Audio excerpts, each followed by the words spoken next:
Хошууч Армстронг болон Эдвард нар Рейзенбүл дөнгөж ирээд байлаа. "Хошуучаа, намайг яг яах гэж авч ирсэн бэ? Нарийн учрыг нь би ч мэдэхгүй" гэж хэлнэ. Харин тэднийг 2-р дэслэгч Брэда хүлээж байлаа. Энэ үед Альфонсо Винри хоёрыг Эдвардын талаар ярилцаад сууж байх зуур Лин Яв гинэт орж ирээд "Та хоёр Эдвардд санаа зовох хэрэггүй дээ" гэж хэлдэг. Энэ үед нөгөө хэд маань цүл дунд орших Зерксисийн балгаст хурж ирэхэд тэнд нь Лин Явгийн туслах хөгшин айл хэдийн ирсэн байдаг. Энэ үеэр Эд болон нөгөө хөгшин хоёр Дорн болон өрнөдөд анх алхимиг дэлгэрүүлсэн хүний тухай ярилцсанаа. Тэгээд манай Эд балгас дундуур хисж явхад өнөөх үгсэн гэж бодож байсан дэслэгч Мария Роз амьд байх нь тэр. Номер 66 л өнөөх сонин дээрх зургийг харж чад хурандаа Мустанг руу залгаж үннийг хэлсэн байдаг. Тэгээд Мустанг номер 66-д шорон руу дайрч орж Розыг аварч гарч ирэхийг тушаасан байдаг. Тэгээд хурандаа Мустанг маань Розыг хуурамч шатсан цогцоор солиод энэ балгас руу явуулсан байж. Мустанг Эдвардыг төлөвлөгөөнд саад болно гэж үзээд ийшээ явуулж илтээ. Эдвард маань энэ үед дэслэгч Хьюсийн үхлийг дэмий зүйл болохгүй заавал зоригтой хүрнэ гэж өөртөө итгэх итгэлээ дахин нэг удаа олж авдаг. Ингээд Мария Роз шин гүрэн рүү явж хэрэг намжтал тэндээ нуугдахаар болдог. Мөн түүнийг туслах хөгшин дагалдаж явнаа. Энэ үед Мустанг өнөөх эмэгтэйтэйгээ утсаар ярьж байх бөгөөд өнөөх эмэгтэй нь "Бидэн дээр зочин ирлээ" гэж дохио өгөхдөө зэрэгцээд номер 66 дээр өөрийнх нь хүн биеийн гаднаас дайрч орж ирдэг. Энэ үед төрөвч ховаагч бас гаднаас нэмэлт хүч болж орж ирнэ. Харин Мустанг дэслэгч харцхын нүдтэй нууцаар утсаар ярьж нууц ажлаа эхлүүлсэн байж. Харин Эдвард дээр хідэн ишбаалчууд хурч ирээд "Чи бидний барьцааны хүн болно" гэд байж байтал нэг эмгэн гарч ирж "Одоо болно. Та нар чинь ишбаал үндэстний нэр хүндийг шавартай нутгах нь байна" гэд Эдийг аварнаа. Эд тэднээс "Та нар чинь Аместран хүмүүсийг үзэн яддаг үсттэй. Яагаад надад тусалж байгаа юм? Дайны үед эхнэр нөхөр хоёр Аместран нэмж ишбаалчуудыг эмчилж байсан юм. Тэдний хүчээр бид энд амьд байна" гэхэд өнөөх хүмүүс нь Винригийн аавч хоёр байдаг. Гэхдээ тэр хоёр эмч өөрсдийн эмчилсэн ишбаал хүний гарт амиа алдсан нь харамсалтай. Тэр гарн дээрээ шивэстэй ишбаал залуу байсан юм гэдэг. Тэгээд Эдвард манч буцаад явхаар боллоо. Энэ үед харин номер 66 өөрийнхөө биеийг өөрөө завчиж хаяна гэдэг ямар их аз завшаан бэ гэдэл харин өнөө хэд нь болиулахар хичээнэ. Тэднийг холоос ажиглаж байсан дэслэгч харцхын нүд дээр Хомоклус ховдог хурч ирнэ. Бууны сүм нөлөөлөхгүй болохоор харцхын нүд маш хүнд байдалд орсон байхад багийн гишүүн болон Мустанг ирж түүнийг авардаг. "Төлөвлөгөөгөө нураач нь дутаа юу? Яах гэж ирсэн?" гээл. Нэг болохоор "Танд маш их баярлалаа" гээл. Энэ эмэгтэйчүүдийн аашуу. Харин энэ үед номер 66-гийн биеийн зүхтаасан тул ардаас нь хөөж байхад Альфонсо замд нь гарч ирээд хамт явхаар болдог. Тэгээд Альфонсо нөгөө эдтэй "Хомоклусууд ёр бусын эдгэх чадaltaй. Миний таарсан шунал гихч нь толгоогоо зад цохиулж хаад эдгээч гэж байсан. Тэд маш аюултай" гэж анхааруулдаг. Энэ үед номер 66-гийн биеийг хайж нэг хаягдсан лабораторид ирнэ. Номер 66 ч өөрийнхөө биеийн араас зүгээр ухаан мэдрэлгүй явж байгаа хооронд манай дардаас нь орж ирээд "Энэ саяны хүний араас явж байна. Замаа солд" энтэр гэдэл. Тэгээд нэг хонгил руу буугаад ортол хоёр салаа зам байсан болохоор хоёр хоёроо хуваагдаж явхаар болдог. Гэтэл манай хоёр дээр Хомоклус тачаал хурч ирэхэд хурандаа Мустанг "Чи дэслэгч Майс Хьюсийг алсан уу?" гэхэд "Тэрнийг би гүйцээж чадсан ч болоосай" гэд хурандааг уурлуулнаа. Гэтэл өнөөгч нь бууны сүм нөлөөлөхгүй болохоор манай хоёрт бүр өөрийнхөө цээжийг ярьж зүрхөвчөө харуулж энтер өнөөх нь философчин чулуул байгаа юм л та. Мэдээлэл сайтай болохоор хурандаа Мустангийн сул талыг маш сайн мэдэж байлаа. Даанч манай хүн норчхороо алхим ашиглаж чадахгүй болохоор өөр арга сэтэж болоод арай гэж нэг малтардаг. Гэсэн ч түүнийг үхээгүй байгаа шүү гэд яг ярьж байх зуур тачаал төрүүч Ховакийг нэвт сүлбдэг. Мустанг маань шууд л цээжнээс нь философчин чулууг нь аваад Ховакийг имчлэх гэсэн боловч өнөөгч нь чулуунаасаа дахиад амилдаг. Энэ үеэр хаан Брэдли гадаа ирсэн байлаа. Тэгээд өнөөх эмэгтэй чинь Мустангийг ч бас сүлбээд "Чи чухал тахилч хэлээ. Ингээд энд үхэх болчтой" гэд хаяад явчихдаг. Нөгөө талд харин номер 66 өөрийнхөө биеийг аль хэдийн цавччихад "Ийм ялзарсан биед хүний сүнсийг буцааж оруулж болохгүй шүү дээ" гэж зогсож байдаг. Энэ үед тачаал гарч ирээд номер 66-г хідэн эсэг болгоно. "Хөрхидөө нэг шөнийн дотор хоёр тахил үгүй хийх нэ" гэхэд харцхын нүд Мустангийг үгсэн гэж боддог. Энэ харцхын нүд ер нь хурандаа Мустангтай хайртай юм шиг байгаамаа. Харин Альфонсо дэслэгчийг хамгаалж байх яг энэ үед Мустанг гарч ирдэг. Найзынхаа өхлийн өшөө хорслыг тайлж байна уу гэлтэй Хомоклусыг бүрэн болтол нь гэрэлдэж өгнө. Чам шиг сайхан залуугийн гарт өөхөх гэжтэй гэд тоос болон замхарнаа. Энэ бүхнийг хаан Брэдли гаднаас ажиглаад зогсож байж Альфонсо маань Винри дээр буцаж ирж санааг нь амраана. Харин номер 66 амьд байсан ба өөрийнх нь цогцос болсон бие нь сүнсээ амьрлуулдаг. Эдвардыг буцаад тосгондоо ирэхэд ээжийнх нь булчны хажууд аав нь зогсож байдаг. Хүү минь их том болжээ. Чамаг хүн хувиргал хийх гэж оролдсныг сонссон. Гэхдээ чи яах гэж байшингаа шатаасан юм? Дахиж тэр газарт очихгүй гэж шатаасан юм. Үгүй ээ. Чи зүгээр л хийсэн нүглээ нуухыг хүсэв үсттэй. Чи огт өөрчлөгдөөгүй байх хүү минь. Гэхэд та юу мэддгийг гэд яваад өгнө. Оройн аав нь Пинако эмээтэй хууч хуурж байхдаа тэдний хувиргасан зүйл үнэхээр л ихнэр маань байсан юм уу? Үгүй ядаж төстэй байсан уу? Гэхэд Пинако эмээ чи хараа тэр хоёрыг хинч биш зүйлийг амьлуулах гэж бие өгсөн гэх гээд байна уу?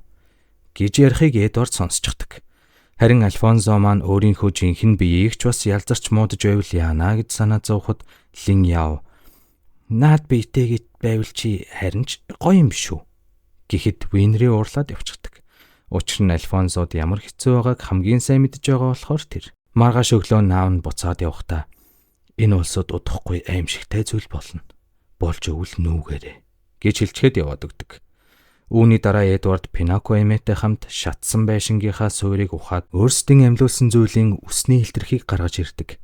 Гэвтэл өнөөх нь ээжийнх нь биш байх бөгөөд бас дунд чүмэгний хэмжээ нь эрэгтэй хүнийг шиг урттай байв. Тэгээд ээжигээ биш байсан гэдгийг мэдсэн Эдвард саяныг тайвширдаг.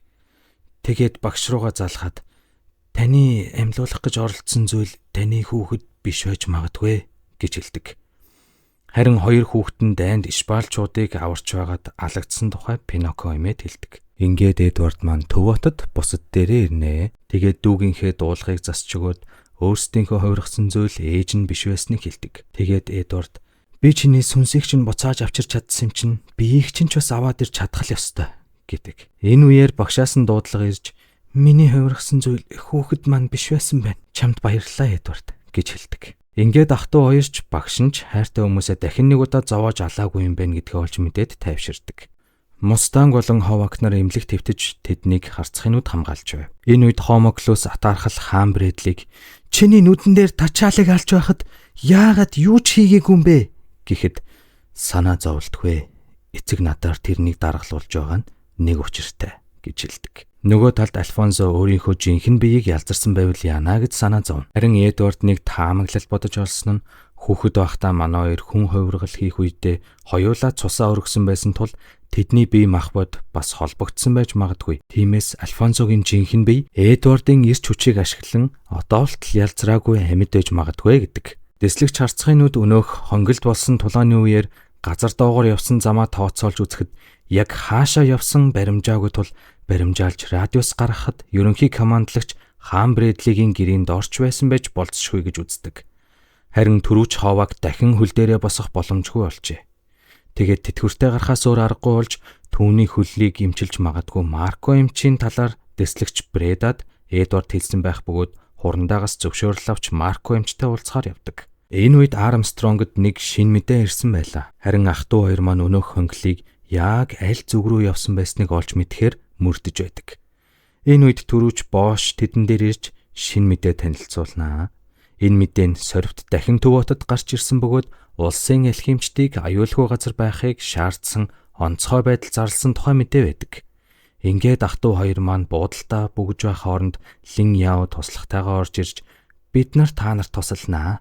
Хомоклус өгөшгүй мөнх гээд яг л миний хайж байгаа зүйлс болохоор Отог аймгийнхаа төлөө би хичээнэ гэдэг. Энэ үеэр Винри өрөөнд орж ирээд маргааш буцаж явнаа гэхэд Эдвард юу л да чи явахгүй ч болох уу би ойрын хугацаанд автомат дуулахаа эвдэж магадгүй гэж хэлээд ямартай ч Винри үлдэхэр болдог. Харин дэслэгч Брэда Марко эмчийн гэрт очиход гэртээ байсангүй. Ингээд найдвар тасарсан түрүүч Ховак намайг зүгээр л тайван орхи би угаасаа хэрэггүй болсон гэж хэлээд тэтгэвртэй гарахаар болдог. Энэ үеэр ах トゥ ус маань хотоор явж хаасаагүй хүмүүст тусалж өөрсдөө айл болох олонний нүдэнд өртүүлж сорвтыг өөрсөд дээрээ татах гэж оролдоноо. Тэдэн дээр Мустанг ирж яагаад сорвтыг өдөөд байгаа юм бэ гэхэд дахиж тулдах хэрэгтэй байна гэдэг. Муу хүнийг дурсахаар гэж сорвтч гараад ирдэг. Харин ах дүүсийн бодож олсон зүйл нь сорвтыг барих биш, өөрсдийгөө чухал хүн тахил болохоор албаар аюулд оруулж хомоглосуудыг гаргаж ирэх гэсэн байж. Тэгээд хомоглос гарч ирэхээс өмнө цэргүүдийг битгий оролцуулаарай гэд хурандаагаас гуйдаг. Эдвард маань сорвтоос бултангаа бас торгоох гэж чадхаараа л үзнэ. Харин Мустанг харцхын нүд хоёр цэргийн холбоог ашиглаж дүүрэг бүрт сорвт гарч ирлээ гэж төөрөгдүүлдэг. Гэвчин үеэр хаан Брэдли болон ховдог хоёр тэднийг үнрээр нь олоод очих гэтэл замд нь Лин Яо туслахтайгаа тосч явнаа. Хаан Брэдли дэндүү хурдан болохоор Рамфейн бултаж чадалгүй шархдаг. Лин Яо Рамфейн хоёр булан шахагдахад Брэдли "Чи түрүүн биднийг мэдэрч чаддаг гэсэн баха. Тэр нууцаа хэл." Гэхэд Лин Яо зугтахаар оролцсон ч Брэдли хитрхи хурц хараатай байлаа. Энэ үеэр Винрийн хотоор алхаж яваад Элрикийн ах дүүс тулалдаж байна гэх хүмүүсийн яриаг сонсоод нөгөө хоёроо хайж эхэлдэг. Эдвард ч нилээн ядарч эхлэхэд Альфонсо цаг хожихын тулд сорвттой яриа өддөг. "Тэр Кимера болсон охиныг яах гэж алсан юм?" гэхэд "Хэрвээ би алаагүй бол тэр охин чинь лабораторид хүн биш, туршилтын туулайн үхлээр өгөх байсан юм" гэдэг. Бас хүн чанартай залуу байгаамаа энэ ч. Гэтэл Эдвард "Чи дайны үеэр өөрийг чинь нэмжилсэн Рокбелийн эхнийг яагаад алсан юм бэ?" гэд орилж байхыг нь Винри сонсчихдаг. За тэгээд газар байсан бууг авч сорвтыг тонилгоноо л гин. Сорвт харин "Чи тэр эмч нарын охин юм бол намайг буудах хэрэг чамд байгаа" гэдэг. Олон жилийн өмнө дайны үеэр сорвтын тосгоныхон зүхтаах гэж байхад ах нь алхимийн судалгаа хийж байх бөгөөд тэр судалгаа нь бараг л дуусчихж. Яг энэ үеэр тосгон руу цэргүүд болон алхимчид дайрч галдан шатааж байлаа. Сорвтч байдаг чадлаараа тэмцэж байх зур ах нь сорвтод судалгаагаа өгөөд "Зүхт" гэж хэлдэг. Гэтэл тэдэн дээр улсын алхимч ирж гэр бүлийг нь хөнөөдөг. Нэг гараа алдаж үхэх шахсан сорвтод ах нь өөрийнхөө нэг гараа өгч өөрөө үхсэн юм байна. Сорвт эмнэлэгт сэрээд Аместрис хүмүүсийн цэнхэрнүүдийг хараад ухаан нь орон гарan байх үедээ ахынх нь гар өөрт нь залгаатай байгааг мэдээд шоконд орж Винригийн аав ээж хоёрыг алсан байлаа. Сорвт харин Винриг "Чи буудаж чадахгүй бол эндээс далд ор" гэд дайрах гэтэл Эд урдуур нь орж хамгаалж байгаа нь сорвтод ахыг нь санагдуулдаг. Харин Альфонсо сорвтыг торгож хардаас нь хөөдөг. Нөгөө талд харин Лин Яо туслахаа аваад зүхтаж чаднаа. Эдвард ч Винриг цагдаа нарт үлдээгээд Альфонсогийн араас явна. Энэ үед харин Мустанг харцхын нүдэд нэг тушаал өгөөд явуулчихдаг. Зүхтаж байгаа хоёрыг хаан Брэдли газар туссан цусны толбоор дагаж явсаар л байлаа. Харин ховдгийг "Чи очиж сорвтой залууг аргал" гэд явуулчихна. Эдвард харин дүүдэрээ ирж тулаанд нэгдэх гэтэл ховдог гарч ирж сорвт руу дайрна. Брэдли цусны мөрөөр явсаар ороод иртэл молигомгсон байлаа. Лин Яо энэ үед нөгөө хэд дээр ирж ховдгийг амжилттай барьж авдаг. Тэгээд дэслэгч харцхын нүд машинтай ирээд сорвтыг буудаж харахтуулаад ховдог болон Лин Яог аваад явлаа. Манай хоёр сорвтыг барих гэтэл Мэй Чан гарч ирж бужигнуулж хаяад сорвтыг авардаг. Харцхын нүд тэр хэдийг машинтай давхиж явхад хаан Брэдли тэднийг харцдаг. Харин Мэй Чан тэжээвэр амтнаа тулааны үеэр орхичихсан байсныг Альфонсо олчихж. Ах дүүс цагдаагийн газар Винриг авахар ирэхэд хаан Брэдли айл хэдийн ирчихсэн сууж байх бөгөөд битүүхэндээ манай хоёрыг сүрдүүлээд ах шиг. Манай эд буудалтаа буцаж ирэхэд Винри дуудлага ирсэн байх бөгөөд эрчимт хүндэд маш олон хүмүүс Винригээр л автомат дуулга янзлуулмаар байна гэд хүлээж байдаг.